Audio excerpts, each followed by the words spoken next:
नमस्कार मित्रांनो, तू हे रे माझा मितवा मालिकेच्या आजच्या भागामध्ये आपण पाहणार आहोत की अर्णव ईश्वरी मस्तपैकी चुलीवरचं भरीत आणि भाकरी करण्याचा प्लॅन करतात. तेव्हा अर्णव चूल पेटवत असतो. ईश्वरीला म्हणतो की मला सांग की चुलीवरची आणि गॅसवरचं भरीत यामध्ये काय फरक आहे. तेव्हा ईश्वरी म्हणते की सर, हे तेव्हा तुम्हाला कळेल जेव्हा तुम्ही खाल. त्याची चव जेव्हा तुम्हाला समजेल ना, तेव्हाच तुम्हाला यामधला फरक कळेल की चुलीवरचं आणि गॅसवरचं यात नेमका काय फरक आहे. तेव्हा अर्णव म्हणतो की ओके ओके ठीक आहे, चालेल, चल आता गॅस पेटव, म्हणजे चूल पेटवूया. तेव्हा ईश्वरी आता त्याच्याकडे बघतच राहते. अर्णव म्हणतो की मी सिंदोर, आता हे सगळं मी कसं करतो ना ते बघच. तेव्हा ईश्वरी म्हणते की बरं सर, करा तुम्ही. आता ती त्याच्याकडे एकटक पाहतच राहते. अर्णव चूल घेतो आणि त्या चुलीमध्ये सगळी लाकडं एकदम कोंबून टाकतो आणि मग ती काडीपेटी पेटवून त्यामध्ये ती काडीपेटी टाकतो आणि धूर होत असतो. नुसता काही तिकडे चूल पेटली जात नसते. ईश्वरी त्याच्याकडे बघते आणि हसायला लागते आणि म्हणते की अर्णव सर, काय करताय हे. तेव्हा अर्णव हा चूल पेटण्यासाठी, आग पेटण्यासाठी फुंकर मारत असतो तोंडाने. ईश्वरी म्हणते की सर, अहो ते तशी फुंकर मारायची नसते, हे घ्या, त्याच्यासाठी ही फुंकणी असते, ही फुंकणी घ्या आणि याने फुंकर मारा. अर्णव म्हणतो की हो हो, माहिती आहे मला, आली मोठी. असं म्हणून तो ती फुंकणी घेतो आणि फुंकर मारायला लागतो. परंतु त्याला ते होतच नसतं. जमत नसल्याने त्याला जोरदार ठसका लागतो आणि ठसका लागल्यामुळे त्याला खोकला येऊ लागतो. ईश्वरी म्हणते की सर, काय करताय हे, तुम्हाला सांगितलं होतं ना मी, हे असं करायचं नसतं. थांबा जरा बाजूला व्हा, बघते मी. तेव्हा ईश्वरी पण ती फुंकणी घेते आणि ती पण फुंकर मारू लागते. तिलाही ठसकाच लागतो. आता खूप मोठा धूर झाल्यामुळे अर्णव म्हणतो की एक मिनिट, मी सिंदोर, इथून जरा बाजूला हो. अगं, मला मोठी सांगत होतीस की मी चूल पेटवते, स्वतःलाही जमत नाही आहे, हो तिथून बाजूला, असं ती म्हणते. त्यावेळेला मग अर्णव म्हणतो की थांब, तुलाही काही करण्याची गरज नाही आहे, माझ्याकडे खूप डोकं आहे, थांब मी बघतो काय करायचं. आता तो मोबाईल काढतो आणि मोबाईलमध्ये चूल कशी पेटवायची याचा इंटरनेटवर व्हिडिओ टाकतो. तेव्हा ईश्वरी म्हणते की काय सर, तुम्ही चूल कशी पेटवायची याचा काही नेटवर व्हिडिओ असतो का. तेव्हा तो म्हणतो एक मिनिट, मी सिंदोर, आजकाल सगळ्यांची व्हिडिओ असतात, त्यामुळे तू उगीचच काहीही बोलू नकोस. तेव्हा ईश्वरी म्हणते की बरं ठीक आहे, करा मग, तुम्ही दाखवा बरं कसं करता ते. तेव्हा अर्णव म्हणतो की हे बघ, व्हिडिओ कशी असते ती बघ, आजकाल ना सगळं अवेलेबल असतं इंटरनेटवर. त्यामुळे ईश्वरी म्हणते की हो हो, माहिती आहे मला, तुम्ही तर PhDच केली आहे ना. तेव्हा ईश्वरी त्याला बघायलाच लागते. अर्णव आता घेतो आणि चूल पेटवायला सुरुवात करतो. ईश्वरी आता बघते आणि तेवढ्यातच तो त्या व्हिडिओनुसार चूल पेटवायला जात असताना ईश्वरी म्हणते की सर, मोबाईलवर बघून चूल पेटवणार आहे ना तुम्ही पहिलेच असाल. तेव्हा तो चूल पेटवायला जातो आणि त्याच्या हाताला भाजतं. ईश्वरी म्हणते की आणा तो हात इकडे, काय करताय काय तुम्ही, असं म्हणून ती त्याचा हात हातात घेते आणि त्याचं बोट भाजल्यामुळे त्याच्या बोटावर अलगदपणे फुंकर मारत असते. आता अर्णव अगदी प्रेमाने ईश्वरीकडे बघत असतो, कारण ईश्वरीची ती काळजी त्याला अगदी प्रेम देऊन जात असते. नंतर मग ईश्वरीला तो म्हणतो की बरं, हात सोडतेस आता मी सिंदोर. तेव्हा ईश्वरी आता पटकन त्याचा हात सोडते. नंतर मग अर्णव हा आग पेटवायला जातो, तरीही आग पेटत नाही. ईश्वरी म्हणते की सर थांबा, मी तुम्हाला दाखवते तुमचा काय प्रॉब्लेम झाला आहे माहिती आहे का. तुम्ही चूल पेटवताना सगळी लाकडं अशी एकदमच आतमध्ये सारलेली आहेत, त्यामुळे काय आहे ना, लाकूड असं जरा कमी करा. ती थोडी लाकडं बाजूला करते. त्यानंतर म्हणते की हे बघा, असे छोटे छोटे कागदाचे बोळे घ्यायचे आणि ते बोळे चुलीत टाकायचे, म्हणजे कसं आहे ना, हळूहळू आग पेट घेत राहते. मग आता तुम्ही एक काम करा, आता आपण थोडी लाकडं ठेवली आणि आता कागदाचे बोळे, आता तुम्ही काडीपेटी पेटवा, बघा कशी आग लागेल ती, यामध्ये आग निर्माण होईल, मग सगळं काही व्यवस्थित होईल. तेव्हा ईश्वरीने सांगितल्याप्रमाणे लगेचच आग पेटली जाते. ईश्वरी म्हणते बघितलं ना अर्णव सर, कसं झालं ते. तेव्हा ईश्वरी म्हणते की हो. तेव्हा अर्णव म्हणतो की हो, आता तर तू PhD केलीस चूल पेटवण्यामध्ये असं म्हणतेस. तेव्हा ईश्वरी म्हणते की हो, मग केलीच आहे मी PhD, तुम्हाला माहिती आहे, मला सगळ्याबद्दल नॉलेज आहे. तेव्हा अर्णव म्हणतो की ओके ओके ठीक आहे. नंतर दोघांचे तिथे पुन्हा अगदी तू मेमेवाले वाद सुरू होतात.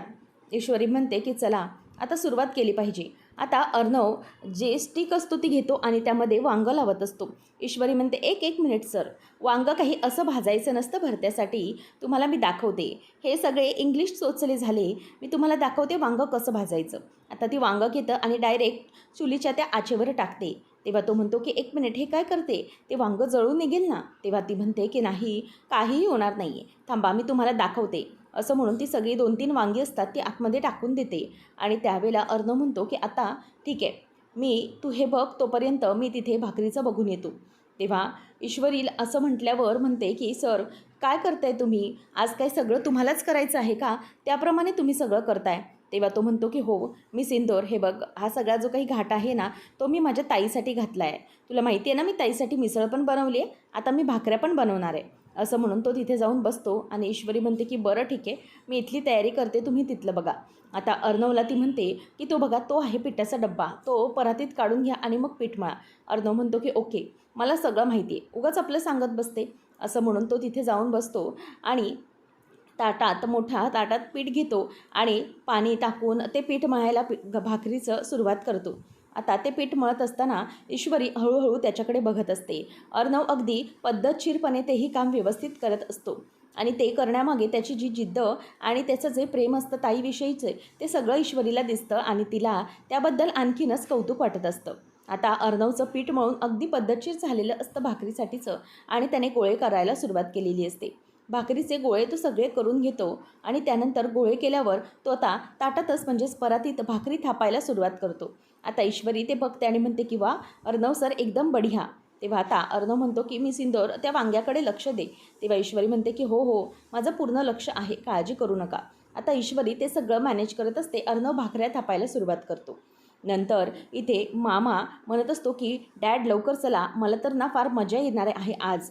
तेव्हा मग सतरंज्या वगैरे बाहेर घेऊन येत असतात. तेव्हा मामा म्हणतो की बरं हे घे, इथे आता आकाशी सतरंजी घालायला घे.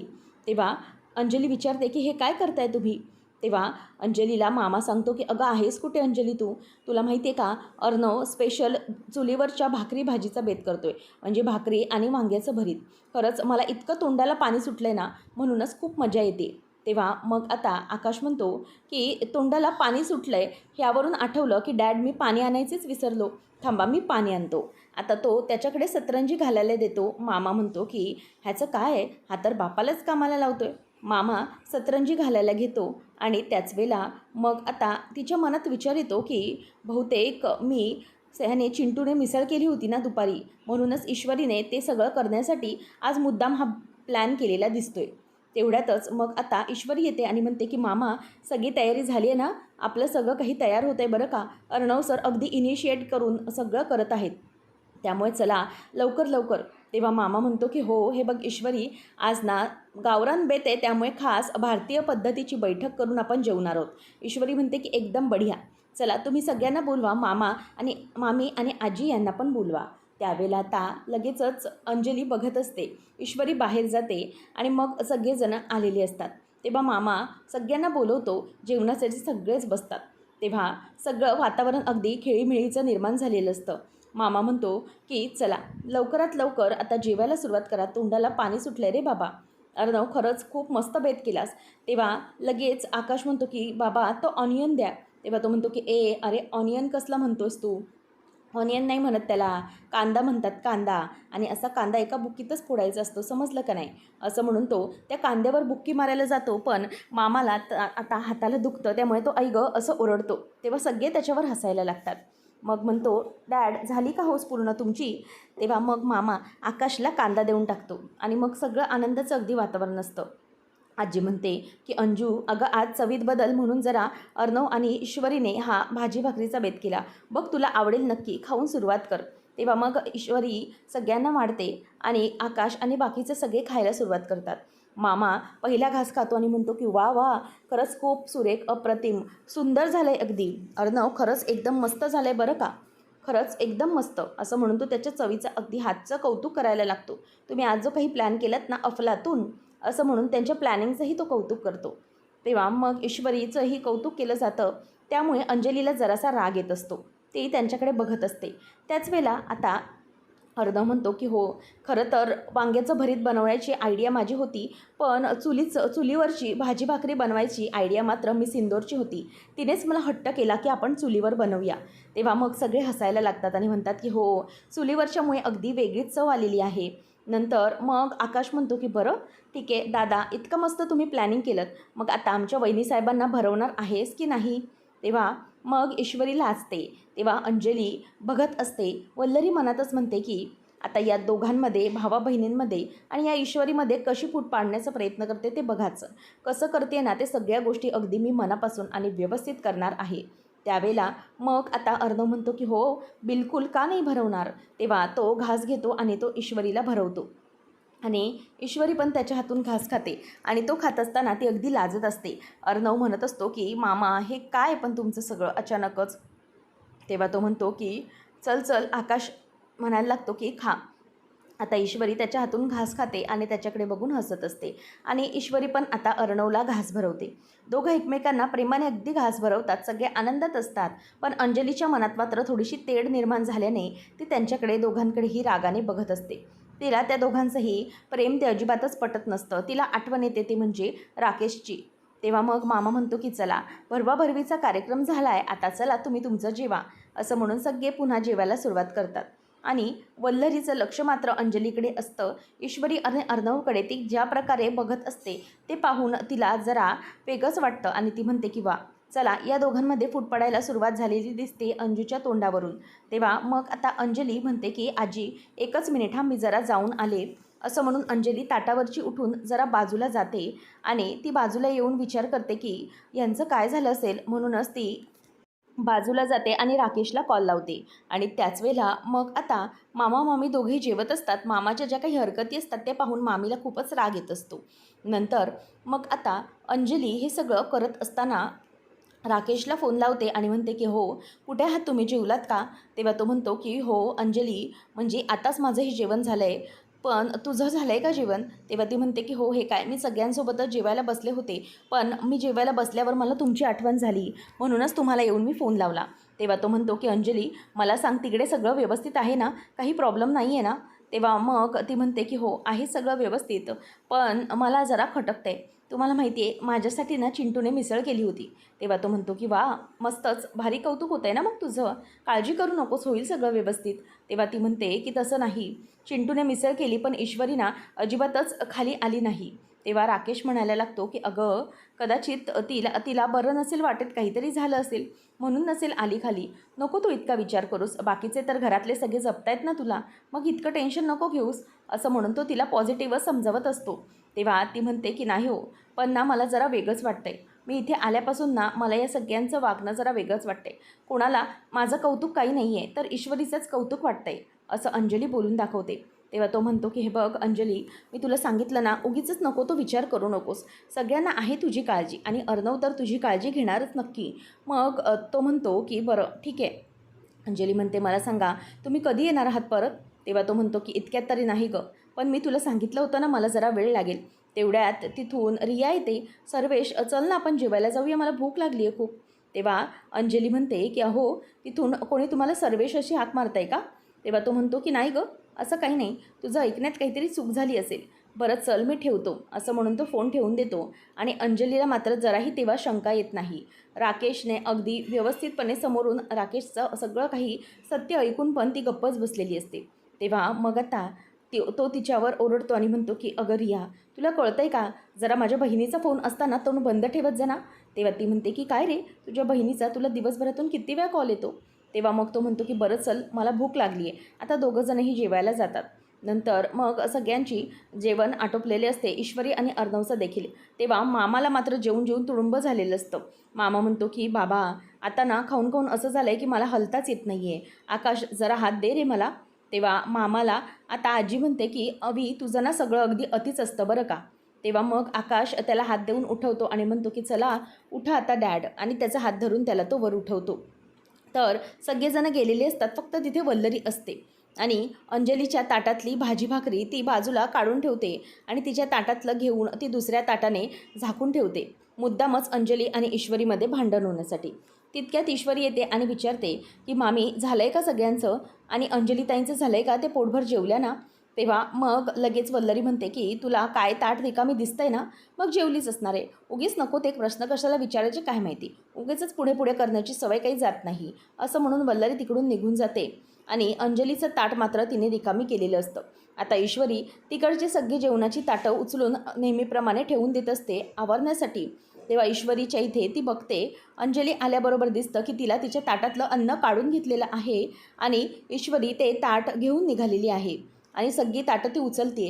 अजूनही अंजलीचं जेवण झालं नाही तरीही ईश्वरी सगळी ताटं उचलते. हे पाहून तिला खूप वाईट वाटतं.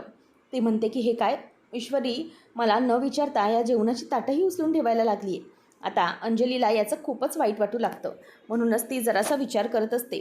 तेवढ्यातच आता अर्णव आणि ईश्वरी दोघंही आवरल्यानंतर रूममध्ये असतात. ईश्वरी म्हणते की सर झालं आहे ना, जेवणाचा मेनू अगदी मस्त झाला आहे ना. आणि मग ती त्याला म्हणते की आपण जरा ताईकडे जाऊया का रूममध्ये, म्हणजे ना ताईशी गप्पा मारूया जरा. तेव्हा तो म्हणतो की अगं मी सिंदूर, ती जेवली आहे, तिला आता आरामाची गरज असेल, आपण कुठे मध्येच. तेव्हा ती म्हणते की नाही सर, मला माहिती आहे अजून ताई झोपल्या नसणार, म्हणूनच आपण त्यांच्याशी मस्तपैकी गप्पा मारायला जाऊया, म्हणजे ना त्यांनाही एकटं वाटणार नाही ना. आणि कसं आहे, त्यांना छान गप्पा मारता मारता पायाला वगैरे मसाज करून देऊया, पाय दुखत असतील तर. कसं वाटलं प्लॅन? तेव्हा अर्णव म्हणतो की ओ एकदम मस्त, चल इथे इट्स गुड आयडिया. दोघंजणही आता ताईच्या रूममध्ये जायला निघतात. ईश्वरी म्हणते की सर, आपल्याला जर ताईला आपल्या बाजूने करायचं असेल तर आपल्याला ताईंच्या कलेने घ्यावे लागेल ना, असं म्हणून मग ते दोघंजणही निघतात. अंजली बिचारी भूक लागल्यामुळे पास्ता खात बसलेली असते. तेव्हा आता अंजली पास्ता खात असते. अर्णव येऊन विचारतो की ताई, हे काय करतेस? तू पास्ता खात आहेस, तू जेवली नाहीस? तेव्हा ती म्हणते की नाही, मी नाही जेवली आहे, माझ्यासाठी जेवण होतंच कुठे. तेव्हा तो म्हणतो की असं काय बोलतेस तू? तेव्हा ती म्हणते की हो, नाही जेवली मी माझं जेवणाचं ताट उचललं गेलं. आता मला कळलं आहे की आपल्या घरातली पद्धत बदलली गेली. आपल्या आईचे असे संस्कार नव्हते. सगळ्यांचं जेवण झाल्याशिवाय पानं उचलून ठेवण्याची पद्धत नव्हती. पण आता हे सगळं घडतंय, आता मला पहिल्यांदा दिसले. म्हणजे जेवणाची पानं उचलून ठेवण्यात आली होती. जेवली की नाही हे खात्री करूनही. तेव्हा ईश्वरी म्हणते की ताई, तुम्ही काय बोलताय?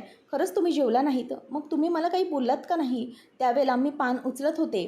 मला खरंच असं वाटलं की तुमचं जेवण झालंय, तुमची प्लेट रिकामी होते. ईश्वरी म्हणते की ताई, मी असं का करेन? तुम्हाला असं वाटतंय का मी असं वागेन कधी? तेव्हा मग ती म्हणते की हे बघ, आत्तापर्यंत मला वाटलं नव्हतं, पण आज मला ते दिसण्यात आलं की तुम्ही लोक असेही करू शकता. खरं तर काळजी घेणार म्हणून तुम्ही मला इथे घेऊन आलात, परंतु इथे मला एक वेगळं चित्र पाहायला मिळालं, त्यामुळे त्याचं मला जास्त वाईट वाटलं. अर्णव, खरं तर मी गरोदर आहे, मला भूक लागते म्हणून मागवला मी पास्ता, आणि मी पास्ता खायला लागली आहे. पण मला तुझ्या बायकोशी आता काहीही बोलायचं नाही आहे. मला या विषयावर काही चर्चाच करायची नाही. ईश्वरी म्हणते की प्लीज ऐका ना ताई, मी तुम्हाला असं. तेव्हा मग ती म्हणते की चिंटू, मला एक गोष्ट कळली की तुम्ही दाखवता एक आणि करता एक, त्यामध्ये तुम्ही खूप फरक ठेवता. इथे तुमचं वेगळंच वागणं सुरू झालं आहे.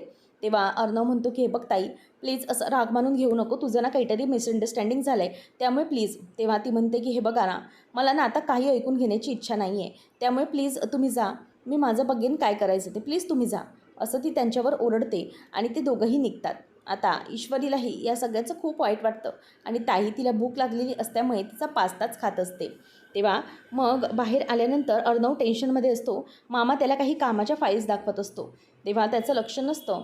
मामा म्हणतो की काय झालं आहे अर्णव, मला जरा सांगशील का? तुझ्या चेहऱ्यावरून स्पष्ट दिसतंय की तू कोणत्या तरी विचारात आहेस. आता सांग मला नेमकं काय झालं आहे ते. तेव्हा तो म्हणतो की काय नाही रे मामा, ताईच्या मनातले ना गैरसमज आपल्याविषयी जातच नाही आहेत, म्हणजे माझ्या आणि ईश्वरीविषयी. तिच्या मनात काही ना काहीतरी नक्की चालू आहे, आणि हे कसं कमी करायचं ना तेच मला कळत नाही. ईश्वरी तिच्यासाठी इतकं काही करत असते, पण ईश्वरीच्याबद्दल तिच्या मनात खूप राग आहे. काय करू काही कळत नाही. हे सगळं कसं घडतं आहे? तेव्हा मग मामा म्हणतो की एकमेव व्यक्ती ते म्हणजे तो राकेशच ईश्वरीबद्दल अंजलीच्या मनात काही काही भरवत असणार. आपल्याला माहिती आहे ना तो कसा आहे, त्यामुळे उगीचच आपण त्याला या सगळ्या गोष्टी बोलूया नको.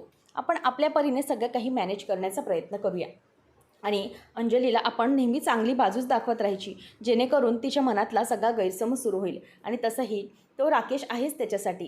तू ईश्वरीला सांग की काहीही चुकीचा विचार करू नको. अंजली काहीही बोलली ना, अगदी काहीही, तरी गपचूप ऐकून घे, त्याच्यावर प्रत्युत्तर करू नकोस. कारण की जर त्यावरती काही बोलली आणि त्यात उगीचच वाद निर्माण होतील, आणि तेही त्या राकेशला तसंच हवं आहे की असंच काहीतरी झालं पाहिजे आणि फूट पडली पाहिजे. त्याला आपण दाखवून देऊ की तो जो काही प्लॅनिंग करतोय ना, त्याच्यामध्ये तो व्यवस्थित यशस्वी कधीच होणार नाही.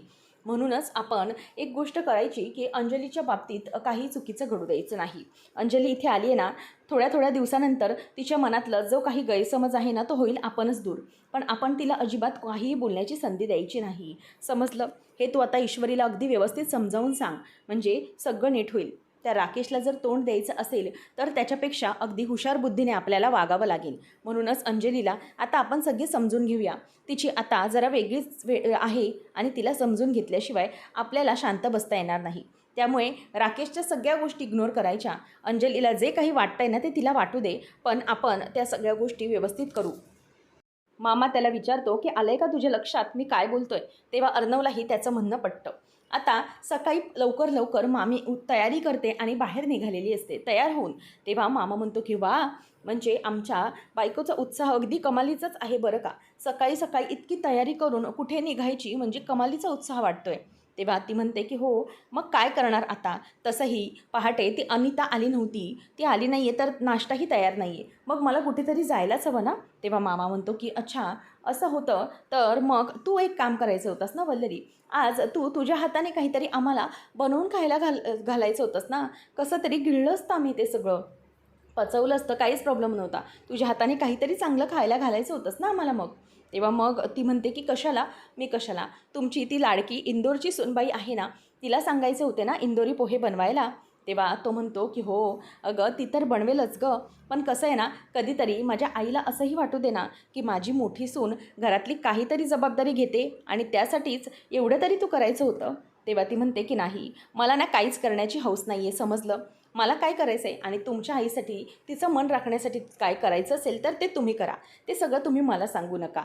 तेव्हा मग तो म्हणतो की हो अगं तुला तर मी सांगत नाही कधी, पण कधी चुकून माकून केलंस तर म्हणून म्हणालो. तेव्हा आता तो म्हणतो की बरं ठीक आहे, जा तुला कुठे जायचं असेल तिथे जा. तेव्हा ती म्हणते की तुमचं मी काय ऐकू, मला जायचं असेल तेव्हा मी जाईन किंवा बसायचं असेल तर बसेन. तेव्हा मामा म्हणतो की हो गं बाई बस, काहीच हरकत नाही. तसंही ती म्हणते की माझ्या हातचं नाही आवडणार तुम्हाला, तुमची ती इंदोरची सुनबाई बनवते ते तर मला अजिबात आवडत नाही, पण सगळे नुसते अगदी मिटक्या मारून खात असतात. तेव्हा तो म्हणतो की हो अगं त्यालाच तर बोलतात ना सुगरण, सगळे आवडीने खातात तिच्या हातचं, ती सुगरण ना. आणि त्याचा मी काय सांगते, तुझा आणि त्या शब्दाचा अगदी दूर दूरही संबंध नाही. तेव्हा आता ती चिडते आणि मामा पळ काढतो. तेवढ्यात ईश्वरी आता अर्णवसोबत असते आणि शिर्के येतात. शिर्के म्हणतात की सर आजची आपली बोर्ड ऑफ डिरेक्टर्सची मीटिंग आहेत ना, त्याचे ही फाईल आहे आणि त्याचे काही पॉईंट्स आहेत, हे व्यवस्थितपणे आणि जे कोणी अटेंड करणार आहे त्यांचे नेम्स. मग तो विचारतो की ताईने काही रिप्लाय कळवला आहे का, येणार आहे की नाही. तेव्हा शिर्के म्हणतो अजूनही त्यांचा काही रिप्लाय आला नाही आहे मला. तर अर्णवला आठवतं की ताई पास्ता खात बसली होती त्यावेळेला. आता तो विचार करतच असतो. ईश्वरी म्हणते की सर तुम्ही कसला विचार करताय, मला माहिती आहे आता जे काही घडलं आहे त्याबद्दलच ना. अर्णव म्हणतो की हो मिस इंदोर, ताईच्या बाबतीत काल रात्री जे घडलं ते सारखं आठवते. ईश्वरी म्हणते की सर हे बघा, तुम्ही ना ते सगळं आता डोक्यामधून काढून टाका, त्यामुळे तुमच्या डोक्यात अगदी टेन्शन येणार. आणि तसंही आज आपल्यासाठी खूप महत्त्वाची मीटिंग आहे ना कंपनीसाठी, त्यामुळे ना तुम्ही ते सगळे विचार अगदी डोक्यातून काढून टाका, समजलं. किती काही झालं तरीही त्या सगळ्या गोष्टी तुम्हाला तुमच्या डोक्यातून काढून टाकाव्याच लागतील. अर्णव म्हणतो की मिस इंदोर खरं तर हे सगळं बरोबर आहे तुझं. ती म्हणते की हो हे सगळं आपण करतोय ते ताईसाठी आणि हा बिझनेस वाढवतोय ते ताईच्या बाळासाठीच ना, मग त्याच्यासाठीच आपण करूया. ताईला एक ना एक दिवस तरी नक्की पटेल आणि ताई पण नक्की येत आहेत की नाही माहीत नाही, आणि ताईंसाठी हे करतोय हे त्यांनाही कळेल आपल्यासाठून एक एक वेळेला, आणि आपण हे सगळं करतोय ते त्यांच्यासाठीच करतोय, समजलं. त्यामुळे तुम्ही चेहरा पाडून बसू नका, अगदी जोमानेच कामाला लागा. तेव्हा तो म्हणतो की बरं ताई येते की नाही आजच्या मीटिंगला काय माहिती. ईश्वरी म्हणते की ते मी माझ्या पद्धतीने जरा बघते, तुम्ही तुमचं आवरा. ईश्वरी म्हणते की ठीक आहे, मी आता निघते, ताईशी बोलते म्हणजे त्यांना जरा बरं वाटेल आणि त्यांच्यासाठी चहा पण घेऊन जाते.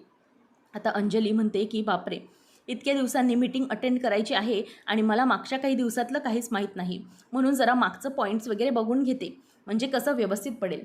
तेवढ्यात ईश्वरी येते. ताई काय करताय, तुमच्यासाठी गरमागरम चहा आणि बिस्किट खाऊन घ्या म्हणजे तुम्हाला जरा बरं वाटेल.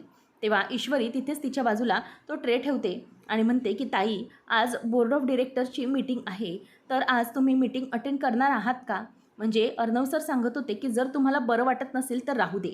तेव्हा ती म्हणते की का, म्हणजे आता कंपनीच्या कामामध्येही लक्ष घालू नये असं कोणाला वाटतंय, तुला की त्या अर्णवला. तेव्हा मग ईश्वरी म्हणते की सर तसं नाही आहे, म्हणजे तुमची तब्येत जरा खराब आहे म्हणूनच अर्णव सर म्हणाले की ताईला आराम करायचे तर करू दे. तेव्हा ती म्हणते की जाऊन सांग त्या अर्णवला की मी इथेच आहे आणि मी मीटिंग अटेंड करणार आहे. त्यांची तुझी कितीही इच्छा असली ना की मी इथून नाव काढून टाकावं किंवा कंपनीमध्ये लक्ष देऊ नये, तर मी तसं काहीही करणार नाही आहे. मी माझं काम काही थांबवणार नाही आहे, त्यामुळे मी माझी मीटिंग अटेंड करणारच आहे, तुम्हाला ना किती वाटत असलं तरीही. ईश्वरी म्हणते की हे बघा अंजलीताई, तुम्हाला खरंच खूप मोठा गैरसमज निर्माण झाला आहे. असं काहीही नाही आहे, खरंच सगळं काही व्यवस्थित आहे. तेव्हा मग अंजली म्हणते की बरं ठीक आहे, आता तू इथून ना निघालीस तरी चालेल, मला माझं काम करू दे. ईश्वरीला ती म्हणते की तू हा चहा घेऊन जा, नको आहे तो मला. ईश्वरी म्हणते की ताई प्लीज चहा तरी पिऊन घ्या ना, पण ती ऐकत नाही आणि ईश्वरीला रूमच्या बाहेर काढून दरवाजा तोंडावर लावून घेते. ईश्वरीला कळतच नाही की ताईचं काय चाललंय. आता हे सगळं होत असताना ईश्वरीच्या मनात मात्र खूपच भीती निर्माण झाली की ताई असं का वागते. पुढच्या भागामध्ये आपण पाहणार आहोत की सर्वेशला आता बेडमध्येच ती बोलून टाकते, म्हणजे स्त्रिया, की सर्वेश असं ना मला असंच तुझ्या मिठीत शांत एकदम राहावंसं वाटतंय आयुष्यभर. सर्वेश मी काय म्हणते की आपण दोघं एकमेकांशी लग्न करूया का, आपण लग्न कधी करायचं, असा प्रश्न आता जेव्हा राकेशला ती विचारते तेव्हा मात्र राकेशला जबरदस्त धक्का बसतो आणि तो तिच्याकडे पाहतच राहतो. आणखी एक कोंबडी जाळ्यात फसली.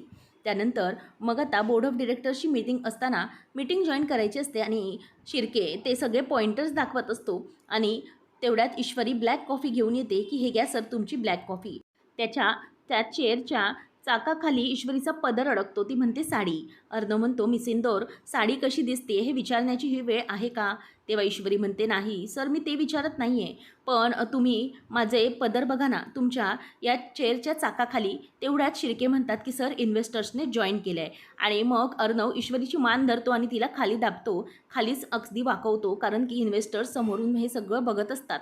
आणि तेवढ्यातच ईश्वरी खाली असते आणि तिला तिथून उठून निघून जायचं असतं. म्हणूनच ती अर्णवची चेअर आता बाजूला करते आणि तिचा पदर काढते, परंतु अर्णवचा हात तिथल्या असलेल्या कपला लागतो आणि तो कप म्हणजेच कॉफीचा मग हा तिथे सांडतो आणि रागाने अर्णव ईश्वरीकडे बघतो. नेमकं पुढे काय घडणार पाहणं रंजक ठरेल. अशाच अपडेट्ससाठी चॅनलला सबस्क्राईब करा. धन्यवाद.